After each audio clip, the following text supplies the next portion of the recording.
Hi hello ನಮಸ್ಕಾರ. As usual it's yours Karthik. So ಸಂವಿಧಾನದಲ್ಲಿ reservation ಬಗ್ಗೆ ಒಂದು ತೀರ್ಪು ಬಂದಿದೆ. ಸೊ ಎಂದಿನಂತೆ ಇವತ್ತು ಮಂಗಳವಾರ, ಇವತ್ತು ಬುಧವಾರ. ಸೊ ಕೃಷ್ಣನ ವಾರ, ಕೃಷ್ಣ ಎಲ್ಲರಿಗೂ ಒಳ್ಳೇದು ಮಾಡಲಿ ಅಂತ ಹೇಳ್ತಾ ಆ್ಯಸ್ ಯೂಶುವಲ್ ಬುಧವಾರ ಹಬ್ಬದ ಶುಭಾಶಯಗಳನ್ನ ಹೇಳ್ತಾ, ಸ್ನೇಹಿತರೆ, ಸ್ವಲ್ಪ ದಿನದ ಹಿಂದೆ ಉತ್ತರ ಪ್ರದೇಶ್ ಹೈಕೋರ್ಟು ಒಂದು ತೀರ್ಪು ಕೊಡ್ತು. ಏನಪ್ಪ ಆ ತೀರ್ಪು ಅಂತ ಅಂದರೆ, ಯಾರ್ಯಾರು SC STಗಳು, ಅಲ್ಲಿ ಪರ್ಟಿಕ್ಯುಲರಾಗಿ SC ಅಂತ ಹೇಳಿದ್ದಾರೆ, ಅವರು ಕ್ರಿಶ್ಚಿಯಾನಿಟಿ ಅಥವಾ ಬೌದ್ಧ ಧರ್ಮ ಅಥವಾ ಮುಸಲ್ಮಾನ್ ಧರ್ಮ ಅಥವಾ ಯಾವುದೇ ಒಂದು ಧರ್ಮಕ್ಕೆ ಹೋಗ್ಬಿಟ್ಟು ಇಲ್ಲಿ ಹಿಂದೂ ಧರ್ಮದಲ್ಲಿ ಬಂದು ರಿಸರ್ವೇಷನ್ನ ತಗೊಳ್ತಾ ಇದ್ರೆ ಅಂಥವ್ರಿಗೆ ದಯಮಾಡಿ ನೀವು ರಿಸರ್ವೇಷನ್ನ ನಿಲ್ಲಿಸಿ ಅಂತ ಹೇಳಿದ್ದಾರೆ. It's one of the greatest ತೀರ್ಪು ಅಂತಲೇ ಹೇಳ್ಬೋದು, ಒನ್ ಆಫ್ ದ ಮುಖ್ಯ ತೀರ್ಪು ಅಂತಲೇ ಹೇಳ್ಬೋದು.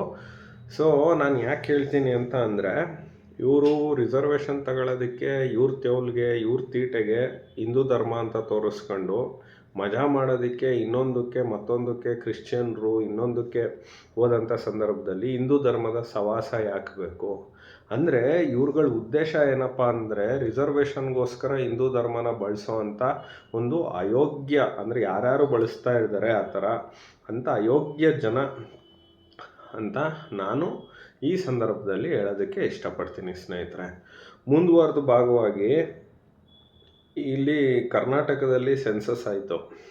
ಅಲ್ಲಿ ಸೋಕಾಲ್ಡ್ ಸಮಾಜವಾದಿ ಅಂತ ಹೇಳೋವಂಥ ನಕಲಿ ಸಮಾಜವಾದಿ ಸಿದ್ದರಾಮಯ್ಯನವರು ಅಲ್ಲಿ ಬರ್ಸಿದ್ರು.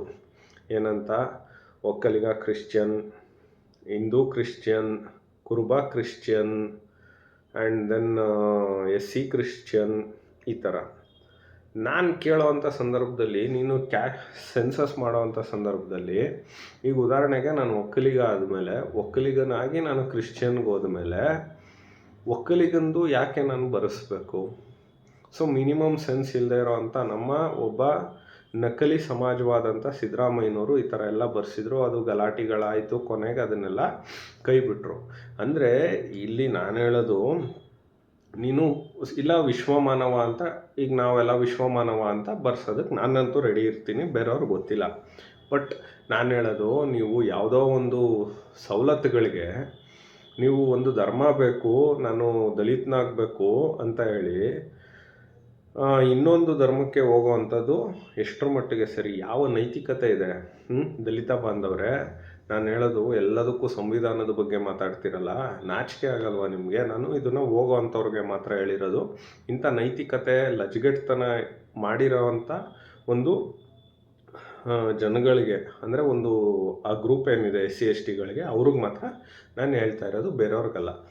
ಇಲ್ಲೇ ನಮ್ಮ ಮೈಸೂರು ಭಾಗದಲ್ಲೇ ನೀವು ಬಂದರೆ ಯಾವ ರೀತಿ ಇವ್ರುಗಳು ಅಂತ ಅಂದರೆ, ಈಗ ಉದಾಹರಣೆಗೆ ಕೆಲಸ ಇರಲ್ಲ ನನಗೆ ಅಂತ ಅಂದ್ಕೊಳ್ಳಿ, ನಾನು SC ಆಗಿರ್ತೀನಿ. ಸೊ ಅವರು ಟಾರ್ಗೆಟ್ ಮಾಡ್ತಾರೆ, ನಿನಗೆ ನಾನು ಕೆಲಸ ಕೊಡ್ತೀನಿ, ಆದರೆ ನೀನು ಕನ್ವರ್ಟ್ ಆಗಬೇಕು ಅಂತ. ಸೊ ನನಗೆ ಬೇಕಿರುತ್ತೆ, ನಾನು ಹೋಗ್ತೀನಿ, ಸಂತೋಷ, ನಾನು ಹೋಗಲಿ.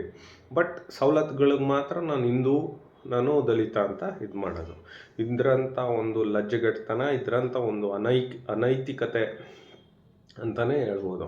ಆ್ಯಂಡ್ ದೆನ್ ಇದ್ರ ಮುಂದುವರೆದ ಭಾಗವಾಗಿ ಇವ್ರಿಗೆ ಎಲ್ಲ ಒಂದು ಸವಲತ್ತುಗಳನ್ನ ಕಡಿತ ಮಾಡಬೇಕು. ಆ್ಯಂಡ್ ದೆನ್ ಇವ್ರನ್ನ ಮತ್ತೊಂದು ಬಾರಿ ಏನೇನು ತಗೊಂಡಿದ್ದಾರೆ ಅದನ್ನು ಫೈನ್ ರೂಪದಲ್ಲಿ ಕಲೆಕ್ಟ್ ಮಾಡಬೇಕು.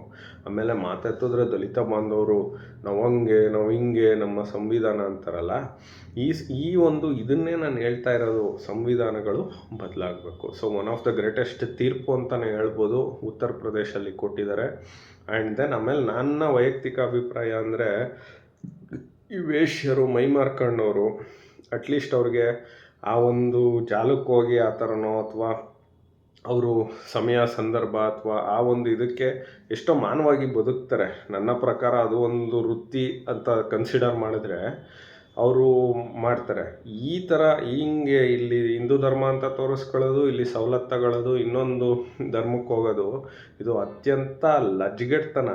ನಾನು ಹೇಳ್ತಾ ಇದ್ದೀನಲ್ಲ, ಅವರು ಅಟ್ಲೀಸ್ಟ್ ಮಾನವಗಾರು ಬದುಕ್ತಾರೆ. ಅವರು ಒಂದೇನೋ ವೃತ್ತಿ ಅಂತ ಹೇಳ್ತಾರೆ, ಅವರು ಸಾಮಾಜಿಕ ಲೈಂಗಿಕ ಕಾರ್ಯಕರ್ತರು ಅಂತಾರೆ. ಇದನ್ನು ಯಾವ ಕಾರ್ಯಕರ್ತರು ಅಂತ ಹೇಳ್ಬೇಕು? ಇದು ಟೋಪಿ ಹಾಕೋ ಅಂಥ ಜನಗಳು ಅಂತ ನಾನು ಹೇಳಬೇಕು. ಸೊ ದಲಿತ ಬಾಂಧವ್ರಿಗೆ ನಾನು ಹೇಳೋದಿಷ್ಟೇ, ಸೊ ಟೋಪಿ ಹಾಕೋದನ್ನು ಬಿಡಿ, ಒಂದು ಧರ್ಮದಲ್ಲಿದ್ದು ಇನ್ನೊಂದು ಧರ್ಮಕ್ಕೆ ಸೊ ನೀವು ಹೋಗಂಗಿದ್ರೆ ಹೋಗ್ರಪ್ಪ, ಆದರೆ ಯಾವ ಸವಲತ್ತುಗಳನ್ನೂ ತಗೋಬೇಡಿ. ಅಟ್ಲೀಸ್ಟ್ ಅದು ಇನ್ನೊಬ್ರಿಗೆ ನಿಯತ್ತಾಗಿರೋರಿಗೆ ಒಳ್ಳೆಯವ್ರಿಗೆ ಹೆಲ್ಪ್ ಆಗುತ್ತೆ, ಅವರು ಮುಂದೆ ಬರ್ತಾರೆ. ಸೊ ಸ್ನೇಹಿತರೆ, ಇದಾಗಿತ್ತು ಈ ಹೊತ್ತಿನ ವಿಶೇಷ. As usual, it's yours Karthik. ನಮಸ್ಕಾರ.